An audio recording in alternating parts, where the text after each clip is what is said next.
Class 9th की second chapter, जिसका नाम है टिश्यू। टिश्यू में हम लोगों ने टिश्यू क्या है, इसका क्या फंक्शन होता है, बेसिकली जो टिश्यू के बारे में हम लोगों ने जो बेसिक चीज़ें थी वो हमने पिछले क्लास में समझी थी। साथ ही साथ प्लांट टिश्यू के मेरिस्टेमेटिक टिश्यू को देखा था, जिसमें हम लोगों ने एपिकल मेरिस्टेम, इंटरकैलरी मेरिस्टेम और लैटरल मेरिस्टेम को समझने की कोशिश की थी।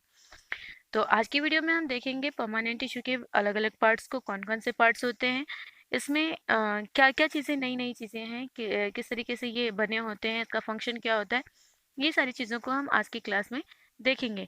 तो ज़्यादा इधर उधर की बातें ना करते हुए हम सीधा चलते हैं अपने वीडियो की ओर, जिसमें हम अपने नॉलेज लेवल को और ज़्यादा इंक्रीज करने का प्रयास करेंगे।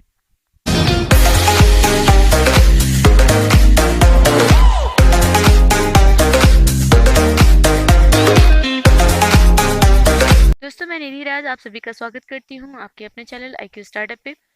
तो वीडियो शुरू करने से पहले मैं आप सबको याद दिला दूं कि यदि आप हमारे चैनल पे नए हैं तो फटाफट चैनल को सब्सक्राइब कर लें तथा साथ ही साथ बेल आइकन को भी दबा लें, ताकि बिना देर आपको हमारी वीडियोस की नोटिफिकेशन मिलती रहे। साथ ही साथ हमारे फेसबुक पेज को भी लाइक करें तथा इंस्टाग्राम पे हमें फॉलो करके अपने दिन प्रतिदिन नॉलेज लेवल को ग्रो अप करते रहें। तो बिना देर किए अब हम शुरू करते हैं अपनी वीडियो को। तो जैसा कि आप सबको पता है कि हम लोग मेरिस्टेमेटिक टिश्यू पहले पढ़ चुके थे, तो आज की क्लास में हम पढ़ेंगे परमानेंट टिश्यू के बारे में। तो परमानेंट टिश्यू में हम लोग अगर बात करें तो परमानेंट, देखिए होता क्या है कि मेरिस्टेमेटिक टिश्यू ग्रोइंग, मैंने बताया था आपको कि डिवाइडिंग टिश्यू होती है, कि यह लगातार डिवाइड करती है। ये ज़्यादातर एपिकल नोड पे पाई जाती है, या फिर लैटरल एरियाज में पाई जाती है, या फिर इंटरकैलरी जो नोड्स होते हैं, नोड्स के स्थान पे पाई जाती है। ये सारी चीज़ें हम लोग पिछली वीडियो में देख चुके थे।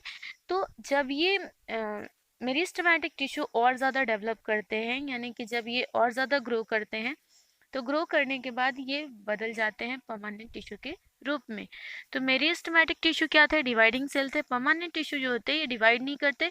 मेरिस्टेमेटिक टिश्यू ही बाद में जाके परमानेंट टिश्यू के रूप में बदल जाता है।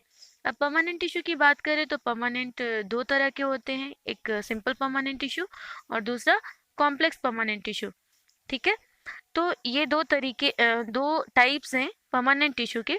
यानी कि एक ऐसा परमानेंट टिश्यू जो कि सिंपल कंपाउंड से बना हुआ है, उसमें एक ही तरह के सेल्स मिले हुए हैं, एक ही तरह के सेल्स मिलके फंक्शन क्रिएट कर रहे हैं, तब हम उसको सिंपल परमानेंट टिश्यू कहते हैं। लेकिन जब एक टिश्यू के अंदर अगर डिफरेंट डिफरेंट टाइप के अलग अलग टिश्यू सेल्स मिलके बने होंगे, तब उस तरह के सेल्स को हम क्या कहेंगे, उस तरह के टिश्यू को हम क्या कहेंगे? कॉम्प्लेक्स परमानेंट टिश्यू के नाम से जानते हैं। ठीक है, अब हम परमानेंट टिश्यू को समझ लें कि परमानेंट टिश्यू होता क्या है। तो परमानेंट टिश्यू की बात करें तो क्या होता है कि ये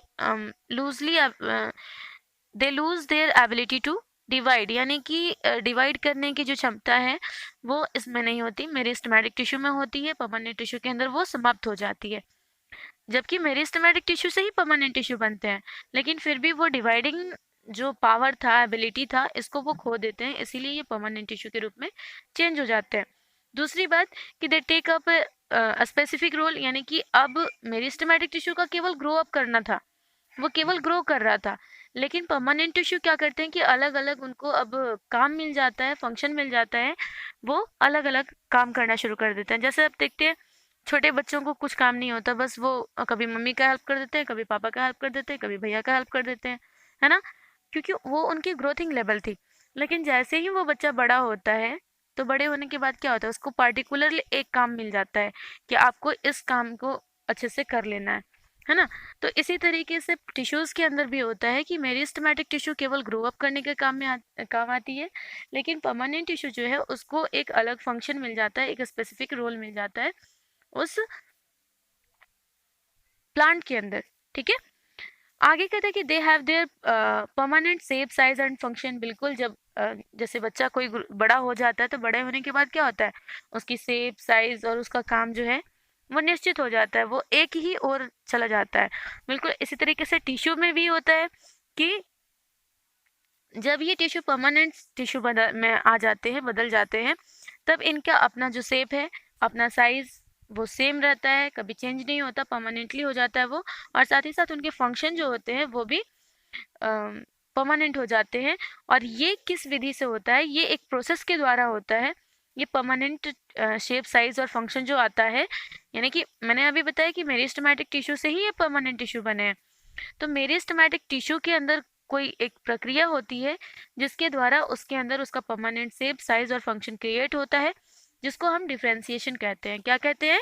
डिफ्रेंसिएशन। यहाँ पे मैंने उसको रेड पॉइंट से क्लियर किया है। इस प्रोसेस को हम क्या कहते हैं? डिफ्रेंसिएशन प्रोसेस कहते हैं। ये क्या करता है कि leads to develop of various type of permanent tissue, यानी कि डिफ्रेंसिएशन ही वो क्रिया है, वो प्रोसेस है जिसके द्वारा अलग अलग टाइप्स के जो परमानेंट टिश्यू बनते हैं, जो अलग अलग फंक्शन को क्रिएट करते हैं, ये बन पाते हैं। ठीक है, आई होप कि यहाँ तक आप लोगों ने बहुत अच्छे से तरीके से समझ गया होगा कि परमानेंट टिश्यू कहते किसको है। ठीक है, अब हम बात करते हैं परमानेंट टिश्यू के अंदर सिंपल परमानेंट टिश्यू की। अब ये सिंपल परमानेंट टिश्यू क्या है, इनके बारे में तो मैंने अभी शुरुआत में ही आपको बताया कि सिंपल परमानेंट टिश्यू क्या होते हैं। सिंपल परमानेंट टिश्यू वो टिश्यूज हैं जो कि एक ही तरह के सेल्स से बने होते हैं। अगर एक ही तरह के सेल्स सारे सेल्स मिलके और किसी फंक्शन को ऑर्गेनाइज कर रहे हैं किसी प्लांट के अंदर, तो उस टिश्यू को हम सिंपल परमानेंट टिश्यू कहते हैं। अब अगर बात की जाए तो a few layers of cells beneath the epidermis are generally simple permanent tissue. जैसे हमारी त्वचा जो है ना, या फिर जो एपिडर्मिस कहते हैं किसी भी टिश्यू का जो ऊपरी पार्ट होता है, मतलब किसी भी एपिडर्मिस का मतलब होता है ऊपरी लेयर। ठीक है, एपिडर्म का मतलब ही होता है ऊपरी लेयर। जैसे हमारी बॉडी की जो त्वचा है यानी कि स्किन है, ये स्किन क्या है? एपिडर्मिस सेल से बने हुए हैं। ठीक है, तो इसी तरीके से परमानेंट ये मतलब प्लांट्स के अंदर है ना, प्लांट्स के अंदर जो ऊपरी लेयर बना होता है, जो उसकी बॉडी के ऊपरी पार्ट बना होता है, उसको हम एपिडर्मिस कहते हैं। और ये प्लांट टिश्यू के अंदर जो बने होते हैं वो किसके बने होते हैं? सिंपल परमानेंट टिश्यू के बने होते हैं। ठीक है, अब बात की जाए अगर सिंपल परमानेंट टिश्यू की, तो सिंपल परमानेंट टिश्यू चार प्रकार के होते हैं, जो मैंने यहाँ पे आपको एक चार्ट के थ्रू दिखाया है। ये सिंपल परमानेंट टिश्यू चार तरह के होते हैं। पहला पैरेन्काइमा, दूसरा कोलेनकाइमा, तीसरा स्क्लेरेन्काइमा और चौथा एपिडर्मिस। ठीक है, एपिडर्मिस मैंने अभी बताया कि बाहरी जो लेयर है एपिडर्मिस कहलाता है। इसको हम ये क्या है? सिंपल परमानेंट टिश्यू से बने होते हैं। ठीक है, अब बात की जाए अगर इसमें पैरेन्काइमा की, तो पैरेन्काइमा क्या है? एक लाइव सेल है, यानी कि वो जीवित कोशिका है। अब टिश्यू के अंदर कोई भी सेल होता है तो सारे डेड नहीं होते, लेकिन प्लांट्स के अंदर जो आप उसका बार्क देखते हैं, है ना, बार्क यानी कि छाल, है ना, तो ये छाल जो होता है वो लिविंग सेल से नहीं बना होता, वो डेड सेल से बने होते हैं। ठीक है, लेकिन पैरेन्काइमा जो टिश्यू है ये किस तरह के होते हैं? ये लाइव सेल्स होते हैं।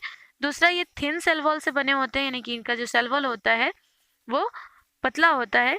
दूसरा, लूजली पैक्ड होते हैं, यानी कि इनके बीच में जो इंटरसेलुलर स्पेस होता है ये काफ़ी ज़्यादा होता है ना। इंटरसेलुलर स्पेस, दो सेल्स के बीच की जगह को हम इंटरसेलुलर स्पेस कहते हैं। ठीक है, ध्यान रखिएगा, इंटरसेलुलर स्पेस का मतलब क्या होता है? दो सेल्स के बीच की जो जगह खाली स्थान बच गया उसको हम इंटरसेलुलर स्पेस कहते हैं।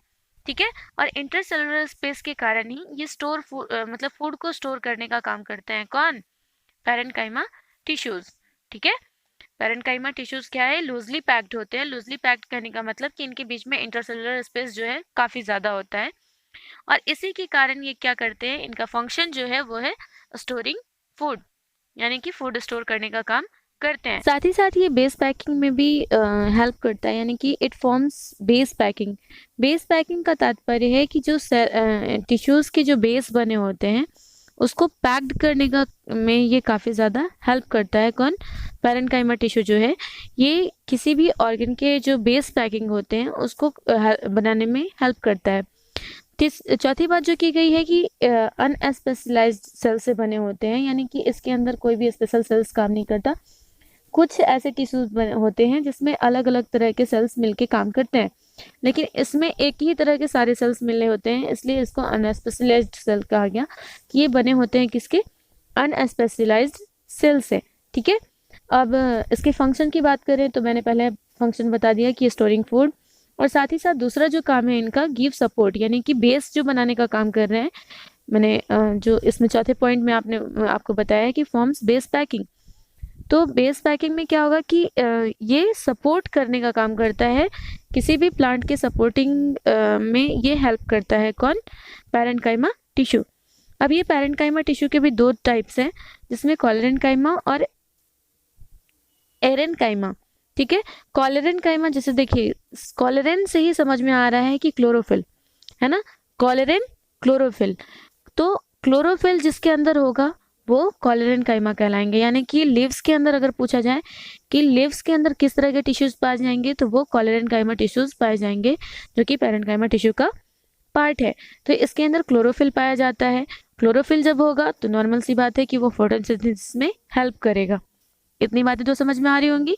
कॉलरेन्काइमा को कॉलरेन क्लोरोफिल, ठीक है, कॉलरेन्काइमा जो है वो क्लोरोफिल रखेगा, और क्लोरोफिल जो होगा वो फोटोसिंथेसिस में मदद करेगा। दूसरे जो टाइप है इसका वो है एरेन्काइमा। एरेन मतलब एयर ले लीजिए, एरेन एयर। ठीक है, और जिस मतलब टिश्यूज के अंदर एयर कैविटी बड़ी बड़ी पाई जाएंगी, मतलब लार्ज एयर कैविटीज पाई जाएंगी, तो उसको हम एरेन्काइमा कहते हैं। अब लार्ज एयर कैविटी कहाँ पाई जाएगी? तो वो पाई जाएगी एक्वेटिक प्लांट्स के अंदर। एक्वेटिक प्लांट्स के अंदर क्यों पाई जाएगी? क्योंकि उसके जो लीव्स हैं उसको फ्लोट करना होता है ना। और फ्लोटिंग के लिए आप देखते हो, अगर हमें भी स्विमिंग करने जाना होता है तो हम क्या करते हैं? एयर से भरा हुआ ट्यूब लेके जाते हैं, है ना। क्यों? ताकि हम डूबे नहीं। तो उसी तरीके से एक्वेटिक जितने भी प्लांट होते हैं उनके अंदर क्या होता है कि नेचर ने ही एरेन्काइमा टिश्यूज बनाए हैं, जिसमें एयर कैविटी ज़्यादा पाई जाती है। और ये एयर कैविटी जो है वो फ्लोटिंग करने में, यानी कि पानी के ऊपर तैरते रहने में मदद करता है किसी भी प्लांट के लीव्स को। आपने अगर कमल का फूल देखा होगा तो आप देखते हैं कि वो पानी के ऊपर आके खिलता है, यानी कि उसकी जो लीव्स होते हैं वो पानी पे तैर रहे होते हैं। क्यों तैरते हैं? वो इसी रीजन के कारण क्या तैरते हैं, क्योंकि उनके अंदर उनके